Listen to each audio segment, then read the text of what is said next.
विधवा और तलाकशुदा लड़का। ये कहानी नीलम और विकास की है। नीलम अपनी शादी के 1.5 महीने बाद ही विधवा हो जाती है और उसके जीवन में अचानक ही पतझड़ आ गया था। नीलम को ऐसा लगता था जैसे वो संसार की सबसे बदनसीब औरत है। उसकी आंखों के आगे उसका अंधेरे जैसा भविष्य हमेशा घूमता रहता था। नीलम के घर में सिर्फ उसकी बूढ़ी माँ थी और नीलम के पति के गुजरने के बाद नीलम के पिता भी इस दुख में गुजर जाते हैं। एक बड़ा भाई था, लेकिन वो तो सबसे मुंह मोड़कर अपनी पत्नी को लेकर कहीं और रहने चला जाता है। इसलिए अब नीलम को लगता था कि जिंदगी में कभी भी खुशी उसके दरवाजे पर दस्तक नहीं देगी। इधर विकास की बात करते हैं। विकास की शादी 2 साल तक तो अच्छी चल रही थी, लेकिन फिर उसकी पत्नी का किसी और के साथ चक्कर चलने लगा और वो उस दूसरे आदमी के साथ खुलेआम अय्याशी करने लगी। फिर कुछ ही दिनों में उसने विकास को तलाक देकर दूसरे आदमी से शादी कर ली। विकास अपनी पत्नी से बहुत प्यार करता था, लेकिन तलाक होने के बाद वो अपनी पत्नी के बिना बिल्कुल ही अकेला सा हो गया और अपनी सुनसान वीरान जिंदगी अकेला ही काटने लगा। वो नहीं जानता था कि अब उसका भविष्य कैसा होगा, कभी वो फिर किसी से शादी कर पाएगा या नहीं। तभी एक दिन नीलम और विकास दोनों ही किसी की शादी की सालगिरह में जाते हैं। नीलम की एक सहेली विकास को जानती थी और उसी ने ही उन दोनों को मिलवाया। विकास से मिलकर नीलम को अच्छा नहीं लगा, क्योंकि विकास अपनी पत्नी के बारे में नेगेटिव बातें कर रहा था और यह सुनकर नीलम को विकास पर गुस्सा आ रहा था कि वह औरत के बारे इतना गलत कैसे बोल सकता है। लेकिन बाद में उसकी सहेली मंजू ने बताया कि विकास कितना दुखी लड़का है। वो अच्छे खासे पैसे कमाता है और उसके परिवार वाले भी बिल्कुल सीधे हैं, लेकिन फिर भी उसकी पत्नी ने दूसरे मर्द के चक्कर में इस बेचारे को धोखा दे दिया और अब विकास दिन रात रोता ही रहता है। ये सुनकर नीलम का दिल भर आया। वो मन में सोचने लगी कि एक शरीफ लड़के को मैं बिना मतलब ही बुरा समझ रही थी। तो उसी दिन से नीलम के मन में विकास के लिए एक प्रेम से जाग गया। तभी कुछ ही दिनों बाद नीलम ने अपनी सहेली मंजू से कहा कि मंजू, मैं पता नहीं क्यों विकास को चाहने लगी हूँ और मैं उसे पसंद भी करती हूँ। अगर मंजू तो कुछ उपाय करके मेरी दोस्ती विकास से करवा दे तो शायद मेरी जिंदगी संवर जाएगी। तो मंजू ने कहा कि ठीक है, तू कहती है तो मैं किसी बहाने से विकास को अपने घर बुलाती हूँ। मैं उसे तेरी सारी कहानी पहले ही बता दूंगी, फिर तू भी आ जाना, आगे तुम दोनों की किस्मत। तभी मंजू अपने जन्मदिन का बहाना करके विकास को अपने घर बुलाती है और मंजू विकास को नीलम की बीती हुई सारी बात बताती है और वो उसे ये भी बताती है कि शादी के 1.5 महीने में ही नीलम विधवा हो गई थी। विकास को नीलम का ऐसा हाल देखकर उसे बहुत दुख होता है। तभी विकास नीलम से मिलता है और उसे समझता है वाकई में नीलम एक बहुत दुखी लड़की थी। अब विकास ये तय कर लेता है कि वो नीलम का सहारा बनेगा। नीलम को भी विकास दिल से बहुत ही पसंद था और दोनों ही बाहर भी मिलने लगे ताकि वो एक दूसरे को सही से समझ सके। एक दिन उन दोनों को ही एक दूसरे से बेहद प्यार हो गया और रात रात भर वो दोनों ही फोन पर चैटिंग भी करते हैं और कभी फोन पर बातें भी कर लेते थे। विकास बहुत ही रोमांटिक लड़का था। वो अपनी बातों से नीलम का दिल जीत चुका था। नीलम को भी विकास के मुंह से अपनी तारीफ सुनना बहुत ही अच्छा लगता था। दोनों ही हर रविवार को मिलते थे, पार्क में घूमने जाते थे और कभी कभी रात को होटल में डिनर करने भी चले जाते थे। तभी एक दिन नीलम विकास को अपने साथ अपने घर ले गई और उसे अपनी माँ से मिलवाया। विकास ने जब नीलम की माँ के पांव छुए तो नीलम की माँ रोने लगी और विकास का हाथ पकड़कर कहने लगी कि बेटा, मेरी बेटी का सहारा जरूर बनना और उसका साथ कभी भी मत छोड़ना, मेरे सिवा इसका कोई भी नहीं। अब मेरा भी कोई पता नहीं कब उस भगवान का बुलावा आ जाए। अगर मैं मर गई तो मेरी जवान लड़की का क्या होगा। ये सुनकर विकास की भी आंखों में आंसू आ गए और नीलम भी खूब रोने लगी। तभी विकास ने कहा कि मां जी, आप बिल्कुल चिंता न करें, नीलम का मैं मरते दम तक साथ नहीं छोड़ूंगा और आपको भी कुछ नहीं होगा और आपकी बेटी का मैं जिंदगी भर ही ख्याल रखूंगा। ये सुनकर नीलम की माँ और नीलम को बहुत ही अच्छा लगा और नीलम विकास का हाथ अपने गालों पर लगाकर रोती है। तभी एक दिन दोनों ही पार्क में बैठे थे तो नीलम ने कहा कि विकास, तुम अपने घर वालों से मुझको कब मिलवाओगे।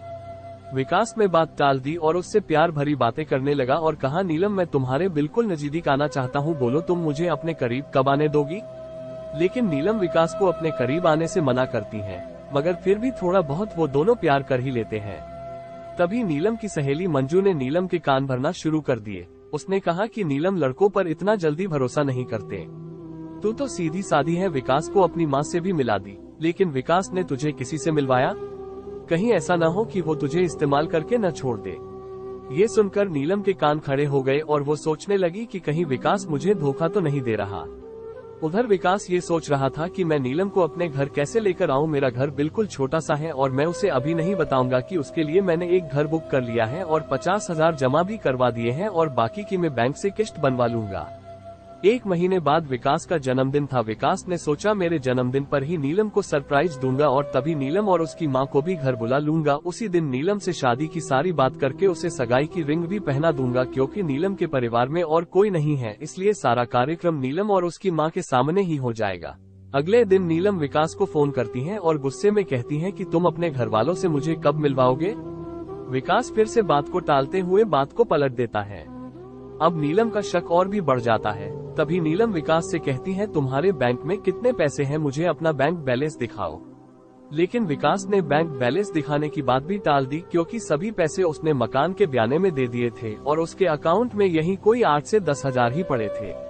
नीलम का शक अब बढ़ता ही जा रहा था और वो ये सोच लेती है कि विकास वाकई में मेरा इस्तेमाल कर रहा है और वो मुझसे शादी भी नहीं करेगा, इसलिए नीलम विकास का फोन तक उठाना बंद कर देती है। इधर विकास एंगेजमेंट की सारी तैयारी कर चुका था। बातों ही बातों में उसने नीलम की अंगूठी का भी नाप ले लिया था और नीलम को इसका पता भी नहीं चला था। विकास ने नीलम की तरफ से खुद की भी अंगूठी बनवा ली थी ताकि नीलम की माँ का कोई भी खर्चा न हो सके। विकास ने किसी से थोड़ा कर्जा लेकर नीलम के लिए साड़ी और उसका सारा सामान खरीद लिया था और उसकी माँ के लिए भी एक सुंदर साड़ी खरीद ली। अब विकास ने सबको ये कह दिया कि मेरे जन्मदिन वाली रात को मेरी सगाई नीलम से है और उसके घर में भी उसने सबको बता दिया था।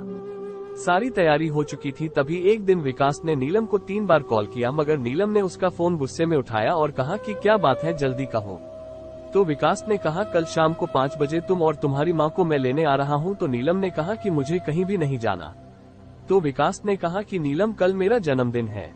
विकास ये बताया, लेकिन फिर भी नीलम ने विकास को जन्मदिन की बधाई नहीं दी। तभी नीलम ने सोचा कि जन्मदिन में चली जाती हूँ, इससे विकास का पर्दाफाश भी हो जाएगा। अगली शाम नीलम और उसकी माँ तैयार हो जाती है और अनिल की गाड़ी में बैठकर उसके साथ चली जाती है। पूरे रास्ते नीलम ने विकास से कोई भी बात नहीं की, उसे तो विकास के रूप में एक धोखेबाज नजर आ रहा था। तभी जैसे ही नीलम विकास के घर की दहलीज पर कदम रखती है, वैसे ही विकास की माँ आरती की थाली लेकर आती है और नीलम को टीका लगाकर उसकी लाइक शेयर और सब्सक्राइब करके जाना। ये देखकर नीलम हैरान रह जाती है। तभी वो भी विकास की माँ के पाँव छूती है। उसकी माँ उसे अंदर आने के लिए कहती है। सभी लोग खड़े थे, विकास के बड़े भाई भाभी, विकास के भतीजा भतीजी और विकास की माँ व भोले भाले उनके बाबूजी। सभी लोग नीलम और उसकी माँ का स्वागत करते हैं और बैठने के लिए कहते हैं। अब विकास का जन्मदिन भी बन जाता है। उसके बाद नीलम जाने के लिए कहती है तो विकास की माँ कहती है कि बहू तुम्हें जाने के लिए नहीं बुलाया है, हमेशा के लिए यही रखने के लिए बुलाया है। नीलम समझ नहीं पाती। तभी विकास की बड़ी भाभी 2 फूलों की माला और एक प्लेट में 2 अंगूठी लेकर आती है।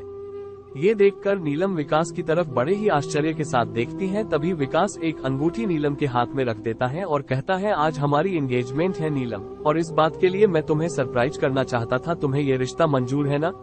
नीलम रोने लग जाती है और मन में ये सोचती है कि मैंने किस लड़के पर शक किया। अनिल ने नए मकान के कागज भी नीलम के हाथ में रख दिए और कहा कि नीलम ये मकान मैंने तुम्हारे लिए लिया है, क्योंकि हमारा ये घर थोड़ा छोटा है ना, इसलिए नीलम की आंखें अब अपने आंसुओं को रोक ही नहीं पा रही थी। तभी नीलम ने मकान के कागज अपनी सास के हाथ में रखते हुए कहा कि मां जी मुझे तो इसी घर में रहना है आपके साथ, मुझे नया मकान नहीं चाहिए। इस बात से घर के सभी लोग खुश हो जाते हैं। तभी विकास कहता है कि नीलम तुम्हारी माँ भी हमारे साथ ही रहेगी, भला वो अकेली कैसे रह पाएगी। ऐसा करते हैं, जो मकान मैंने लिया है वो पास में ही है, माँ को तुम वहीं शिफ्ट कर दो ताकि तुम अपनी दोनों माँ को संभाल सको। अब सब कुछ ठीक हो गया था। कहा नीलम एक शक की वजह से सब खत्म करने जा रही थी। ये गलती उसे बहुत महंगी पड़ने वाली थी, मगर नीलम ने विकास के घर जाकर अच्छा ही किया। इसलिए दोस्तों, जीवन में कभी भी किसी शक की वजह से आप अपने प्यार को कभी मत छोड़ना। पहले पूरा सच जानना, फिर कोई कदम उठाना, तभी आपका भी रिश्ता बच सकता है। आपको ये कहानी कैसी लगी नीचे कमेंट करके हमें जरूर बताइएगा। अगर आपको ये कहानी पसंद आई हो तो अपने दोस्तों के साथ जरूर शेयर करें और ऐसी ही प्यारी कहानियां सुनने के लिए हमारे YouTube चैनल से जुड़े। कहानी अच्छी लगी तो लाइक शेयर और सब्सक्राइब करके जाना। मिलते हैं अगली कहानी में। जय हिंद।